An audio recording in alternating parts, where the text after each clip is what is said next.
Hey, what's up? Welcome to another episode of Bonsai. So, nasa 2 months na tayo nagbo-bonsai.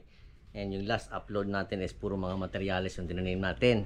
So, eto na po yung update sa mga tinanim natin ng mga materials. So, tingnan natin sila ngayon. After 3 weeks. So, ito na. Medyo nag-start na maging gubat yung kampo natin. Ito na yung raft. Ito na yung malaking tugas. Ito na yung bluebell. Yan na. Tapos yung mga, actually nakapag first wiring na rin ako. Ito yung pinakaunang mga wirings ko. Yan, tumutubo na lahat. Ito mga bigay sa akin to. May mga dahon na sila. Ito din. Puro buhay lahat.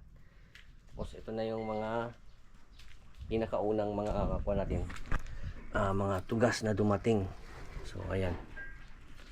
Medyo gubat na sila. Tapos pala mga tol, yung mga bantulinaw natin hindi pa rin tumutubo. So ilang buwan na yung, hindi ilang buwan, siguro mag 2 months na yung mga bantulinaw natin, wala pa rin mga dahon. So ayan pa rin yung mga bantulinaw natin.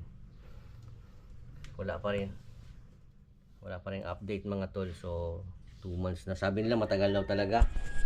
Tapos meron nga pala tayo mga bagong dumating na mga mats, galing din kay Boss Toto Earl. So ito, pakita ko sa inyo. Magagandang materials to. Oh. Puro mga exotic. Ayan. So Ramadan ngayon, nagka-fasting tayo, so baka mamayang gabi ko na to itatanim. Ito, puro magagandang mga mats. Ayan. So ito naman yung aabangan natin next kung mabubuhay ba.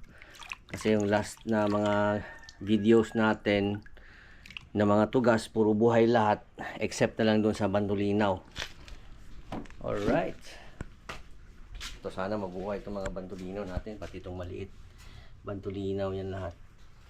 So 3 weeks na. Sabi nga nung isa, inabot daw ng 8 months bago nagkaroon ng shoots.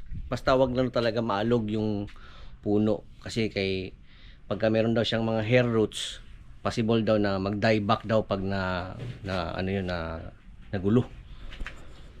So ito, meron din pala akong bagong tanim. Ito hibiscus, bigay sa akin ng tropa. Tapos ito, gina-prepare ko na area. Wala kasi tayo masyadong area dito mga tol. Kumbaga ito na area, parang nursery lang natin. Meron tayong ililipatan nila soon sa mas malaking spot. Tapos ito na yung mga tubo. Ayan, kung ano-ano na lang, pati tanglad kitanim na natin. So ayan na mga tol. Thank you so much for watching. Update lang ito sa mga tanim natin. Yeah boy, happy bonsai sa lahat.